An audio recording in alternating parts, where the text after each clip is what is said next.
Late 80s movie? Well, it must be an Ocean arcade conversion.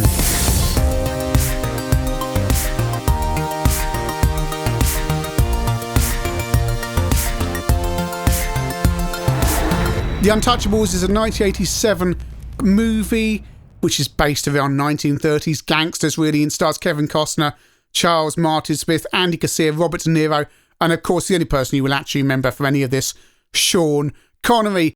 As per the movie, in the game you play Elliot Ness and you have to defeat Al Capone, who is supplying illegal liquor across the entire city of Chicago. And of course it's going to be based around key scenes from the film. And I have to say, I've never seen it.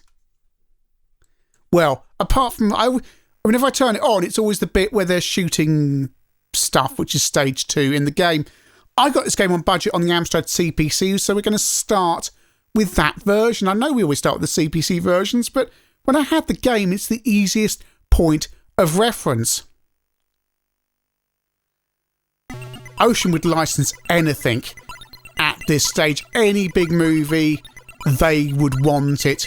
And they paid top money to get it. And that ultimately, well, they started to pay really serious money for Jurassic Park in the 90s, didn't they? So this game came out in 1989. I guess the movie probably came out in the UK 88.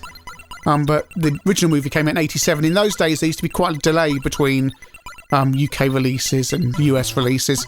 Could be wrong there, but usually the US releases could be up to a year or more ahead of the UK.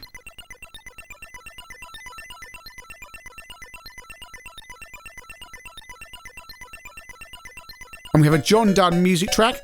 First stage, you're in the warehouse, and what you got to do is collect evidence against Al Capone. So you run around and you have to shoot these little men several times, and you can see him there. He looks a bit like Dick Tracy, and I'm in the black in the middle, and I've got to shoot him 10 times before he drops the... I think it's 10 times before he drops the evidence, and the arrow will point at where he is.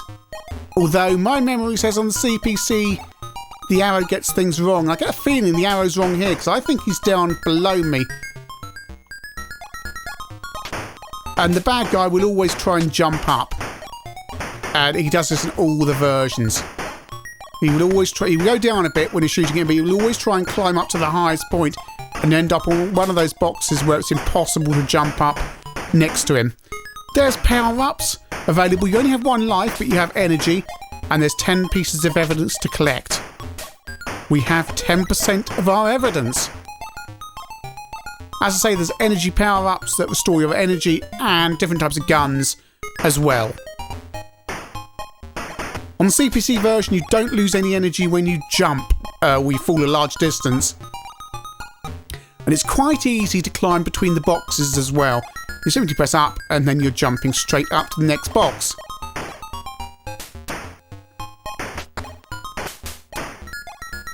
It's quite jolly, although fairly hard, and this is something that comes across all the first stages on all the versions we're going to see today.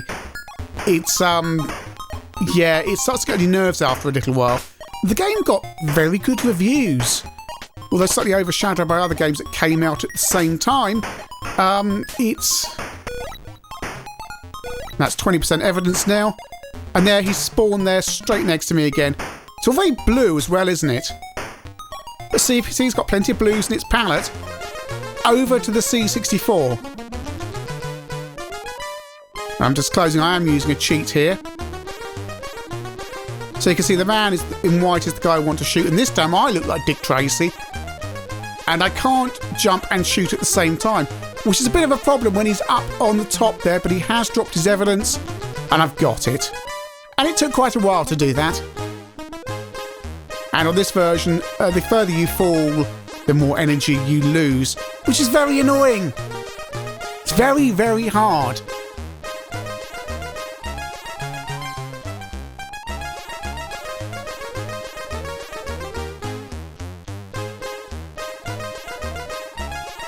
It's odd they made these slight different gameplay choices between the versions.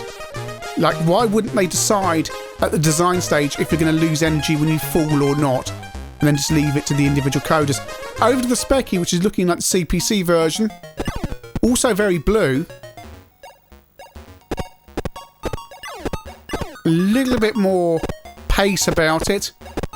But it plays exactly the same as the CPC version. Same music. Slightly less attractive. Over to the MSX. And this was a bit of a trouble to get hold of. And you can see it's a straight Specky port. It's one of those done in a weekend Spanish conversions. And I know that because on the menu screen, there's no joystick option. You can try and press the button for joystick, but it only lets you select keyboard.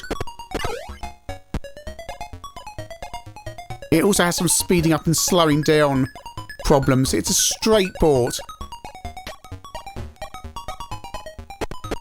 And there's a little bit of a problem on the MSX. You see, I've been through multiple images and I can't get it to load level 2. Even the proper cracks, they just come up searching 2. This is a proper disc crack. And it just comes up searching 2. And every image I've tried does this. And I can't get any further. So if you're an MSX fan, stop watching now because there's no more MSX footage. Over to the Amiga. Ocean, in association with Paramount Pictures, presents the Untouchables. You'll note there's no likenesses of the actors in the game because, well, yeah, you'd have to contact Sean Connery and Robert De Niro. It's a lot slower and has a strangely inappropriate soundtrack. Spectrum, CPC and MSX soundtracks are appropriate. They sound right for the 1930s era. What's going on with this Amiga soundtrack? And the graphics are very dark as well. Everything looks very dark, especially that control panel down the bottom.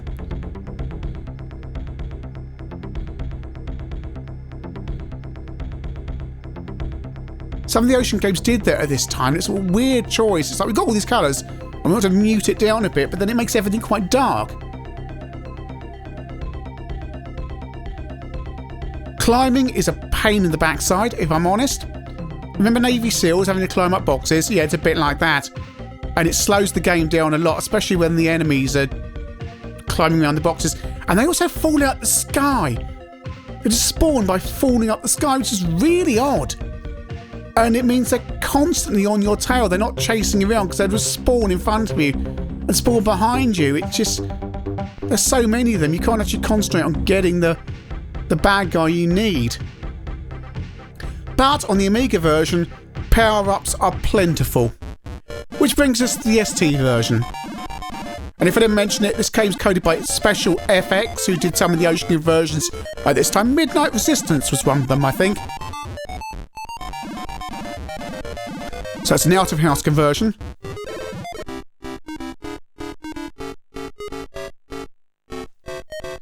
Music's very distorted on the ST version, don't know why. And it's much brighter, and your main character looks even more like Dick Tracy.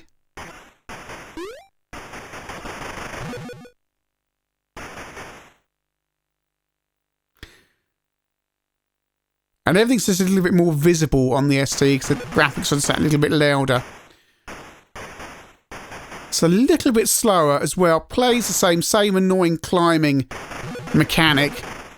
I wish this had the fluidity of the Spectrum and Amstrad version for climbing.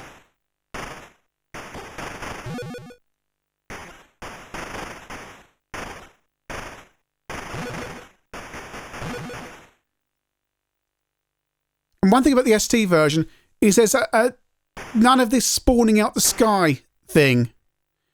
I can see the baddies seem to spawn logically from the side of the screen, or they climb up or climb down. They suddenly drop in like paratroopers, like in the Amiga version. Over to the PC, tried to load this on my 8086, and some genius had put this onto a single 1.44 floppy image, and the game was originally intended to come on two 720k discs.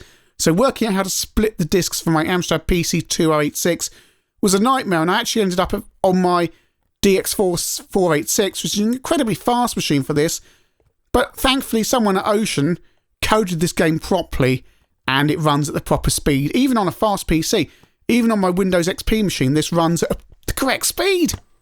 Well done, Ocean.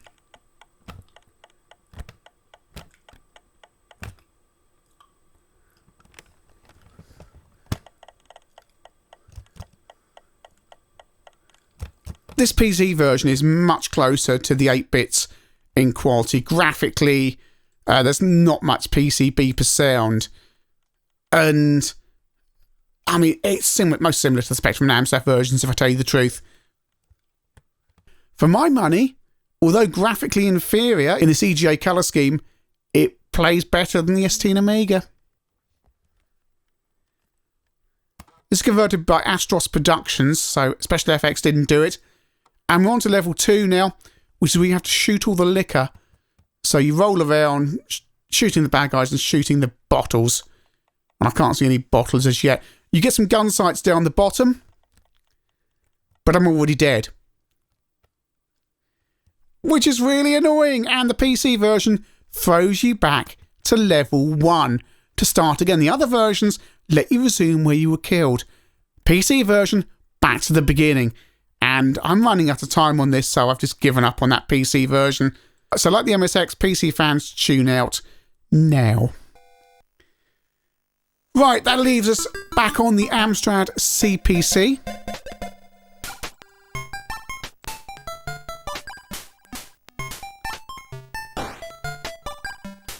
Back on the CPC, same deal as the PC.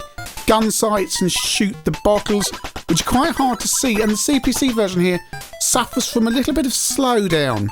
And it's quite hard to hit what you want, because those gun sights are effectively useless. What you need to do is keep an eye on where you're shooting. Much easier on the Spectrum, you just keep on shooting and you can see where you're shooting. You don't even need to use the gun sights. But it improves even more on the C64. And by now you've got 4 lives as well, 4 different characters, but you pretty much need them all to survive to get through the game. As on the other versions, the gun sights are useless on the C64. Very attractive level though. Over to the Amiga, and this is far, far better.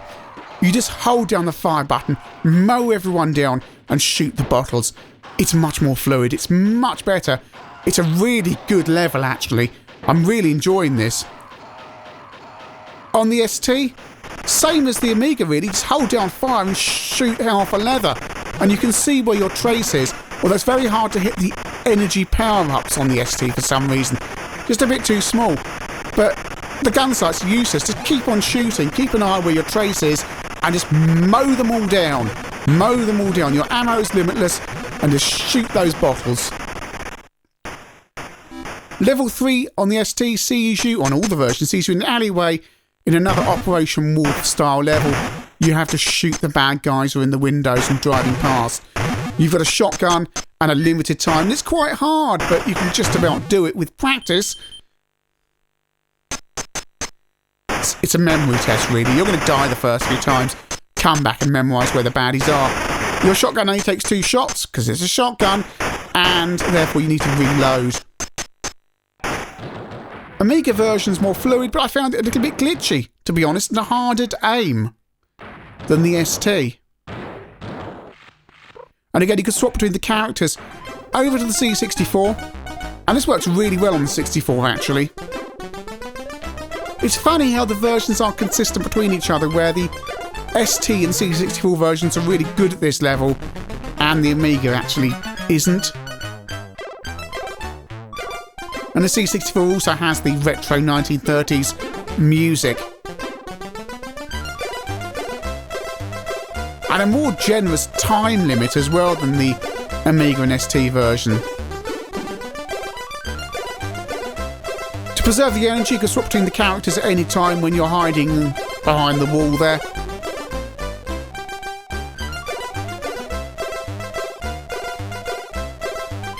Interesting concept, having to reload, where most games just let you shoot half a lever. Over to the CPC.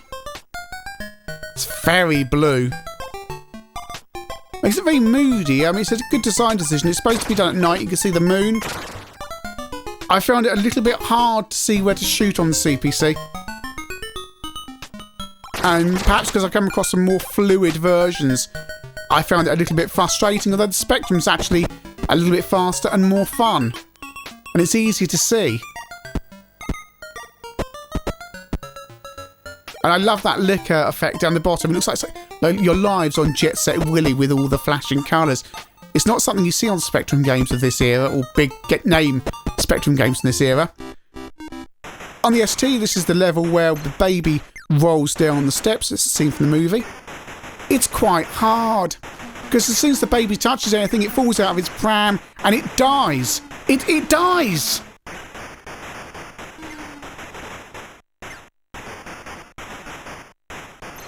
On the Amiga now. The Amiga version, this is more fluid, but it's actually harder than the ST. There's different placement of baddies, and the sailors get in the way more.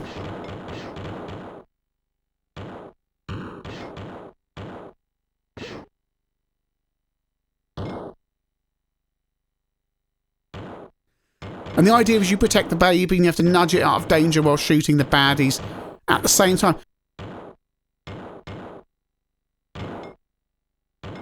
Of course, the baby's out the pram. Why can't you just grab the pram and shove it to one side? Over to the C64. And I think this level looks stunning on the C64. Really nice use of colour. And again, the music's really atmospheric. ST and Amiga people, what were you thinking with your music? Especially the Amiga people. This is what you want.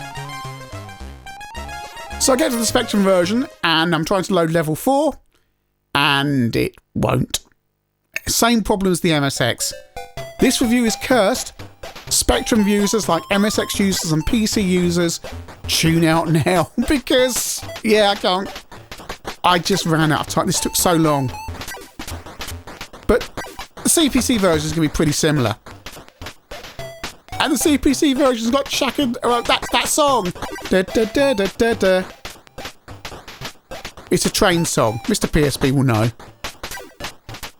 And I think this level looks stunning on the CPC as well, actually.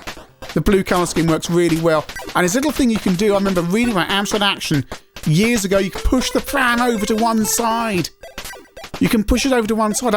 I haven't played this level for years, probably 20 years, but I remember that tip from AA. Push the pram over to one side. So now we have to, level 5, to rescue the accountant, and this is quite hard, and I've never been able to do it. I've shot the accountant. They should have done this like RoboCop. It would have been easier. It's impossible to aim. And of course you only get one shot at it. You've only got one life. Level 6, you're on the rooftop, and no, you're not Timothy Dalton as James Bond. You've got to shoot Al Capone off of the roof. He's running around like a lunatic. Running around, I'm Al Capone. Look at me, woo! And you've got a gun with some bullets, and you have to reload. On the Amiga, you get a little bit more animation. You get a American flag. And some bad guys pop their heads out from time to time.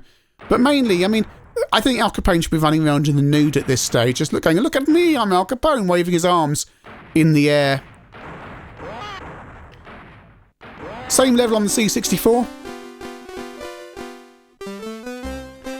And you have to shoot Al Capone.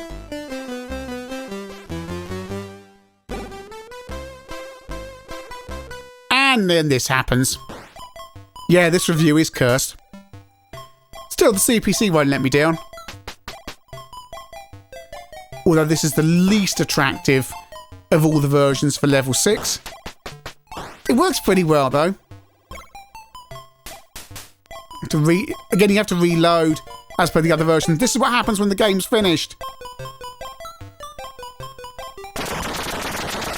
He falls off the roof.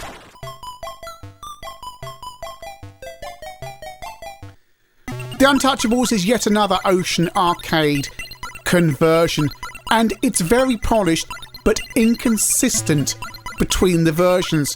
They should have sat down at the start and worked out the basic mechanics about falling and so on, so they could get it right between all the versions. Even things like music. Should all the versions have 1930s music? Why doesn't the Amiga have it? Why does the Amiga have more of a soundtrack more appropriate for a Terminator game or Total Recall? It's a bit odd.